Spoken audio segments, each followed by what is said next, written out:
saludamos a la doctora Selene López. Ella es politóloga, investigadora de sistemas electorales y partidos políticos. Doctora López, bienvenida. Vamos a hablar de la situación nacional, pero no podemos abstraernos en este diálogo con usted de lo que sucede en El Salvador. Elecciones sin precedentes, aunque no tenemos conocimiento si se han emitido ya informaciones oficiales. Bukele, el presidente reelecto en ese país, se autoproclamó ganador con un 85%, denostando contra medios de comunicación que criticaban un debilitamiento de la democracia en El Salvador. ¿Cómo ha visto usted este fenómeno, el fenómeno Bukele?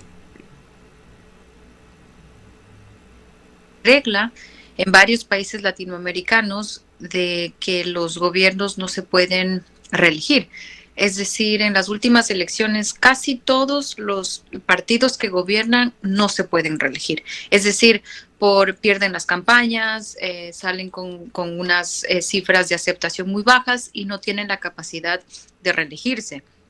Esto le pasó a Fernández con Sergio Massa, esto le pasó a Bolsonaro con Lula. Es decir, no importa de quién, si son de derecha e izquierda, nuestras democracias en América Latina en los últimos 20 años todas son de alternancia.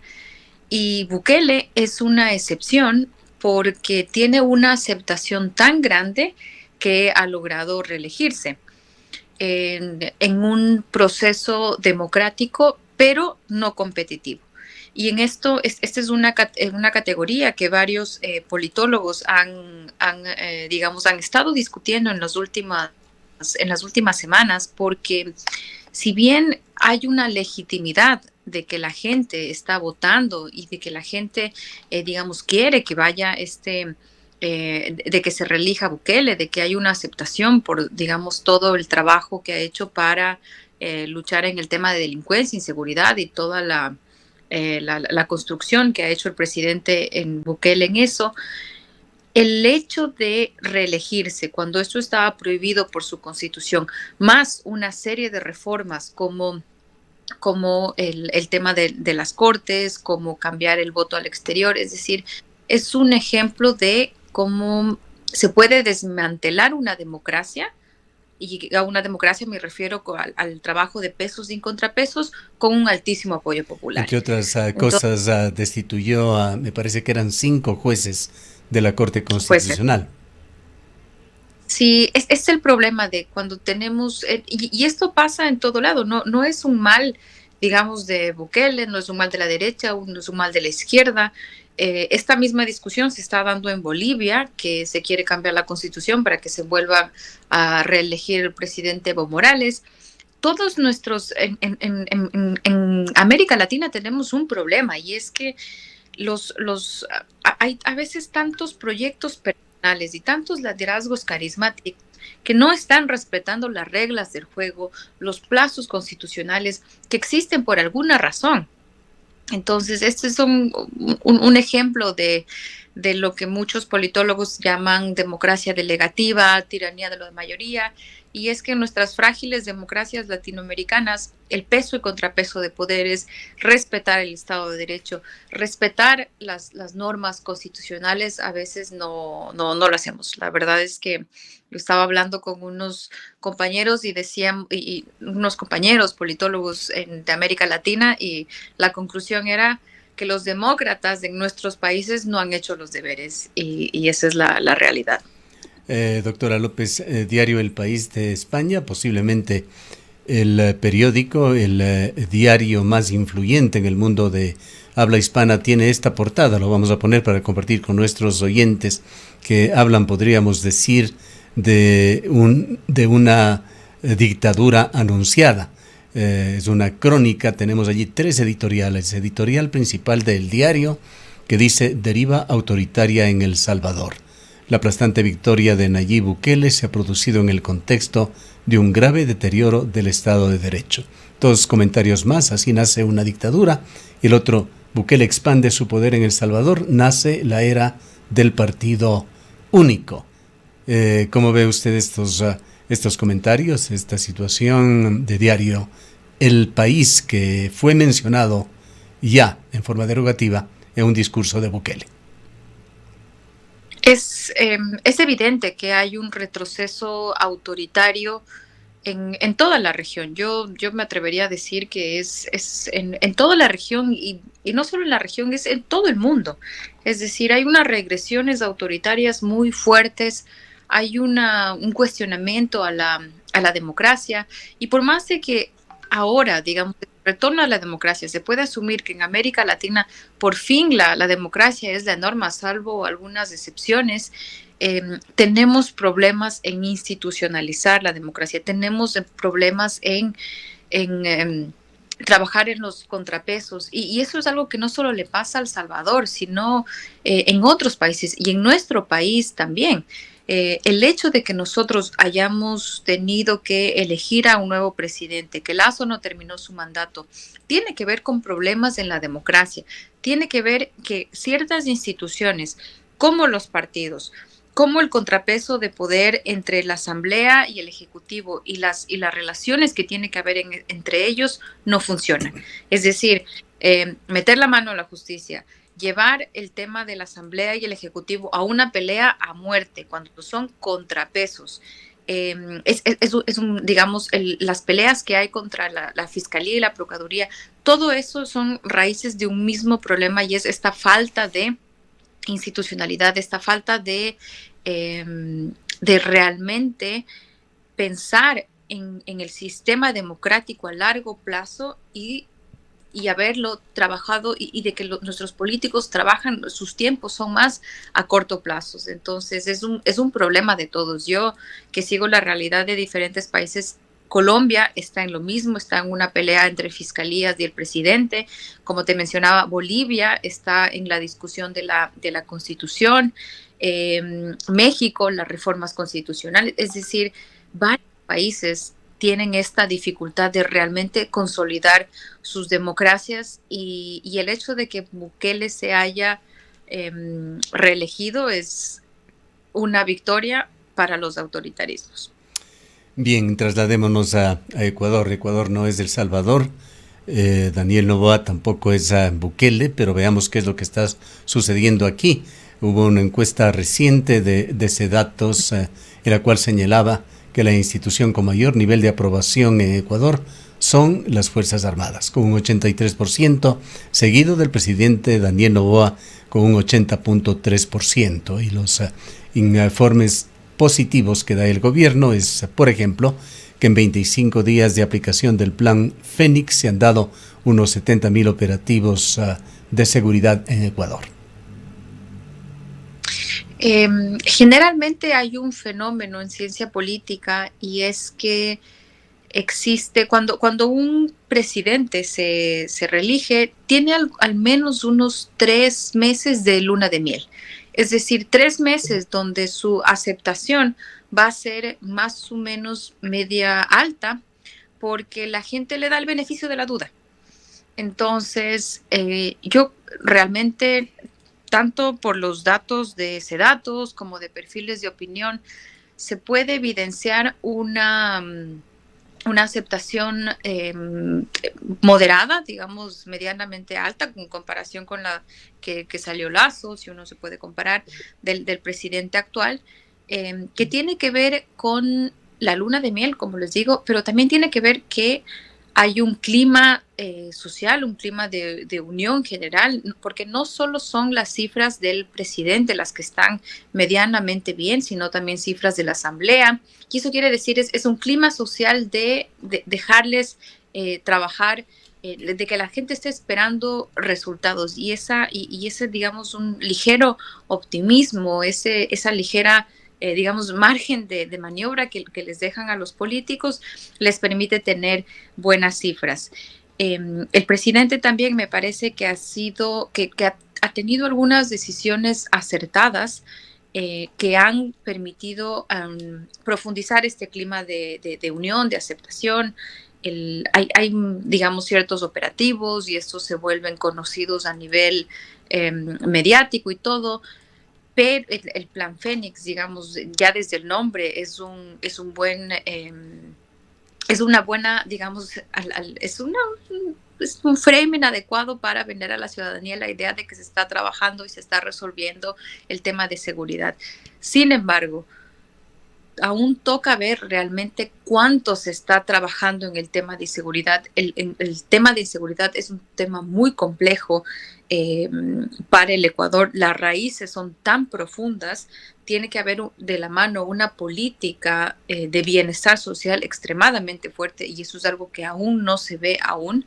Y la otra cosa va a ser analizar realmente cuánto esta injerencia de Estados Unidos y el apoyo que están dando las fuerzas, digamos, las fuerzas policiales y la inteligencia de Estados Unidos a Ecuador, cuánto realmente puede ayudar al problema de inseguridad que está viviendo o cuánto realmente va a restringir en decisiones soberanas en el tema económico, en el tema político.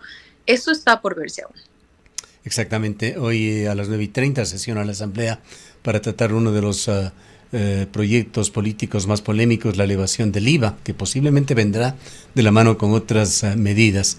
Esta luna de miel se le empezará a poner a prueba cuando el gobierno también ha informado que desde el segundo trimestre de este año se iniciará la implementación del mecanismo de focalización de los subsidios a los combustibles. Mientras tanto, el movimiento indígena de Cotopaxi ha anunciado ya una movilización local en una sola provincia para el viernes 9 de febrero, mientras la CONAIE, a través de un comunicado, propone 10 alternativas al gobierno de Daniel Noboa para no incrementar el IVA.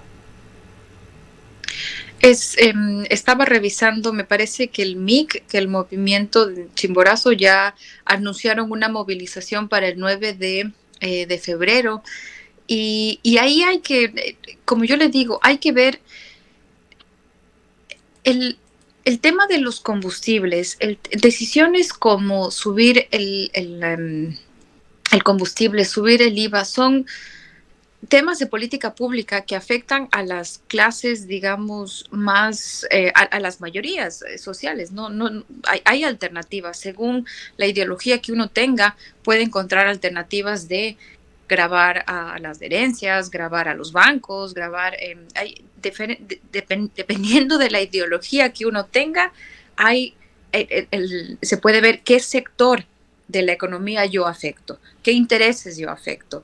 El presidente pues ha tomado la decisión de afectar a las grandes mayorías, eso es evidente por la ideología que tiene y por los sectores a que representa.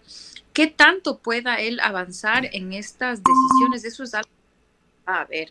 Se tiene que ver aún cómo se configuran las fuerzas en la Asamblea, se tiene que ver aún cuánto es, digamos, realmente la movilización social que pueda tener la CONAIE o que pueda tener el MIC. Hemos visto en el pasado cómo antes estas organizaciones sociales han hecho retroceder las decisiones, pero ante todo, también el presidente es que no tiene mucho margen de maniobra, porque si tenemos a la Embajada de Estados Unidos tan metida en la solución del conflicto interno armado y digamos, yo justo hoy conversaba con una persona y decían, no es que Estados Unidos viene solamente por ser un gobierno altruista a apoyar con la fuerza militar que Estados Unidos tiene en un país que realmente no tiene la fuerza policial ni militar para enfrentar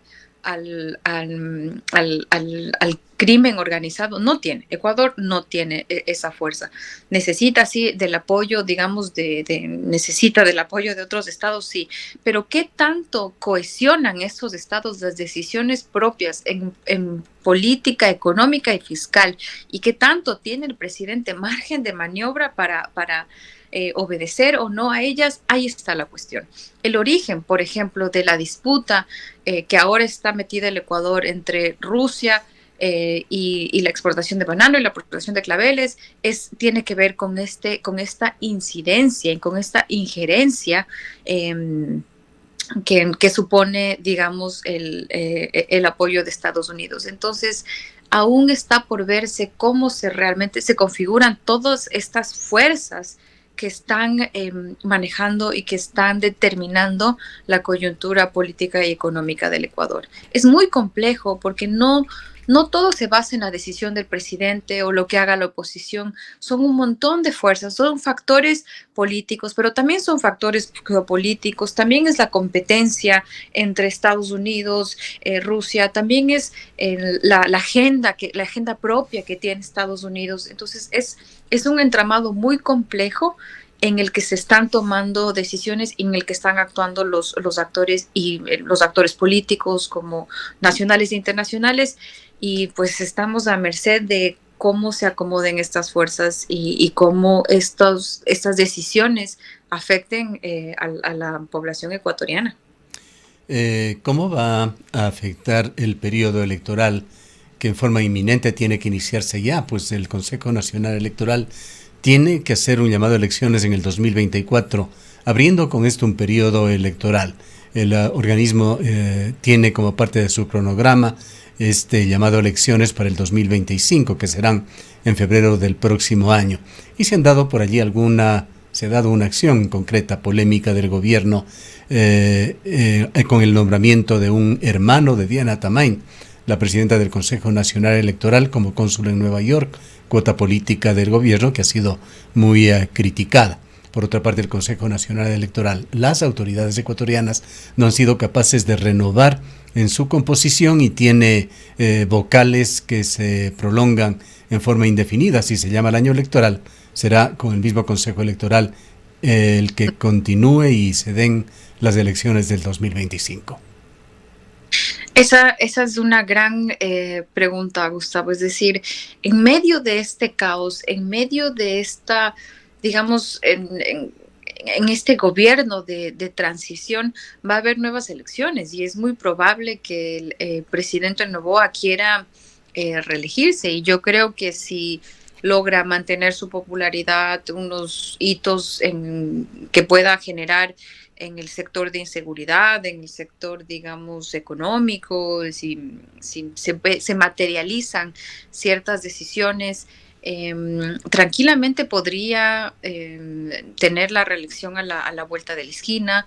Ya vemos otros actores políticos que también se están configurando y se están preparando para la contienda electoral.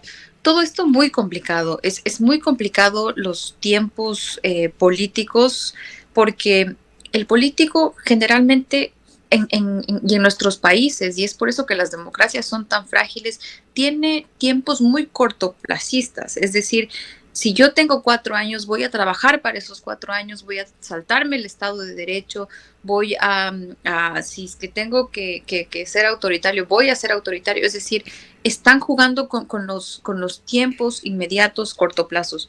Y son muy pocos los políticos que realmente piensan en soluciones que tal vez no se vean ahora, que no son tan populares, que no se van a ver ahora, cuyos frutos se van a ver en 10, 20, 30 años, pero como no me dan réditos políticos ahora, entonces no las hago. Y estas son las decisiones que se deben hacer, son las bases institucionales para el crecimiento económico. ¿Cuál es la principal digamos, el generador de riqueza económico de los países? Tener instituciones que funcionan. Nadie va a invertir en países donde no se respetan las reglas del juego. Nadie quiere invertir porque de un día al otro cambia el alcalde. De un día al otro, de repente la asamblea disuelve, el presidente disuelve la asamblea.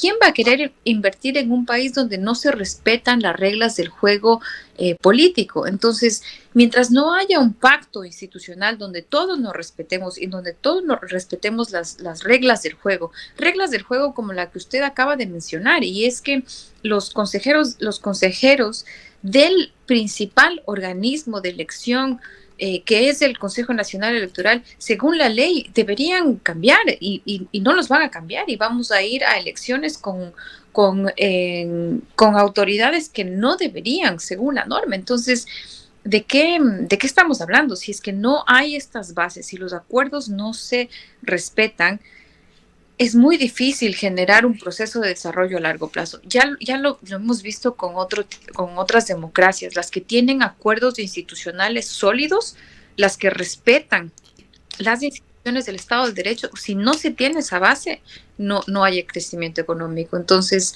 ese es el problema que tiene el Ecuador, que nuestros políticos están pensando en tiempos de muy corto plazo, tienes incentivos electorales de hacer dos cosas por aquí y ya, que sean populares para yo reelegirme, y no hay muchos que estén pensando en sentar las bases sólidas para que el crecimiento económico sea a largo plazo. Justamente sobre estos temas de seguridad jurídica siguen dándose situaciones con la actual asamblea que usted hace énfasis ha subido en su aceptación. El presidente Noboa, que está bordeando un 80%.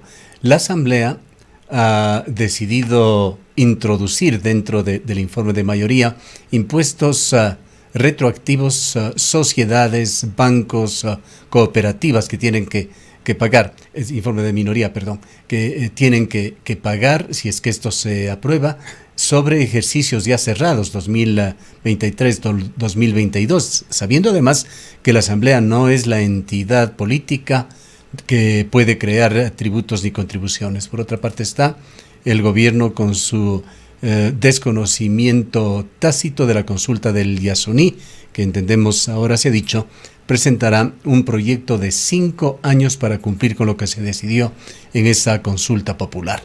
Pero más allá de esto está la debilidad institucional que sigue en Ecuador. Antes, la Corte de Justicia era considerada uno de los organismos más importantes y apreciado por los ciudadanos. Ahora lo es las Fuerzas Armadas, como acabábamos de mencionar, y la Corte está por los suelos con lo que ha pasado con el Consejo de la Judicatura, con Vilman Terán y ahora con la Corte Nacional de Justicia, cuando su presidente intenta dilatarse en el cargo.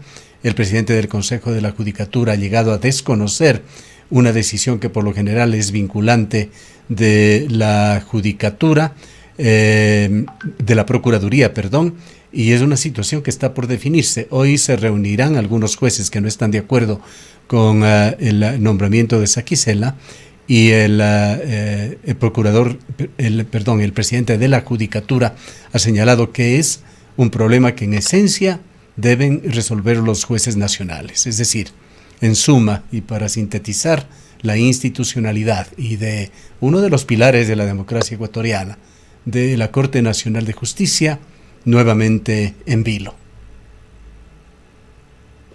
Y es muy interesante, Gustavo, que en esta última medición las Fuerzas Armadas tengan una mayor credibilidad. Eso creo que marca una diferencia con anteriores mediciones acerca de la credibilidad institucional. Antes, y yo que he revisado encuestas desde el 2018, y que digamos, esta crisis de las instituciones ya viene desde hace mucho tiempo atrás. Antes siempre salían las iglesias. La iglesia me parece que era la principal institución en la que las personas creían. Es decir, tienen más credibilidad en una iglesia que en el Consejo de la Judicatura, o le creen más a una iglesia que a la Asamblea Nacional. Y las cortes, los jueces, que antes era una institución que de alguna forma mantenía cierta legitimidad, ahora vemos que no. La Fiscalía General del Estado, por ejemplo, recuerdo hace unos 4 años mantenía en el 2019, no tenía tan malos números como ahora es otra la historia. Y son las instituciones como iglesias, universidades, las que se mantienen. Partidos políticos están por los suelos igual. Incluso una institución de segundo orden que también ha sido afectada su credibilidad son los medios de comunicación. Los medios tradicionales de comunicación, TV, también son parte de esta crisis institucional en general. Entonces, y esto lo veo en Ecuador, también lo veo en Perú, en otros países los partidos tienen crisis, las instituciones funcionan en otros países, pero ese es el desafío grande que tiene no solo un gobierno como el de Daniel Noboa, este es el desafío más grande que tiene el sistema político de Ecuador en general, que nosotros que construyamos, que haya un acuerdo entre las diversas fuerzas políticas de decir qué mecanismos institucionales vamos a hacer funcionar para sobrellevar los cambios, la alternancia y para que no utilicemos las instituciones como las Cortes, la Fiscalía, la Procuraduría, instituciones que tienen que controlar el poder político, que no las utilicemos como armas para acabar con el adversario político. Si nuestros políticos estuvieran en esta discusión, ya sería un gran avance, pero lamentablemente los intereses cortoplacistas a veces ganan y por eso tenemos las cifras de credibilidad institucional que lamentablemente tenemos en el país. Bien, gracias a doctora López por habernos acompañado. Gracias a ustedes y que tengan un buen día. Declaraciones de la doctora Selene López, quien nos ha hablado desde Tokio. Allí estudia sistemas electorales y partidos políticos. La doctora López es de profesión politóloga. Son las 9:02. Con el Club de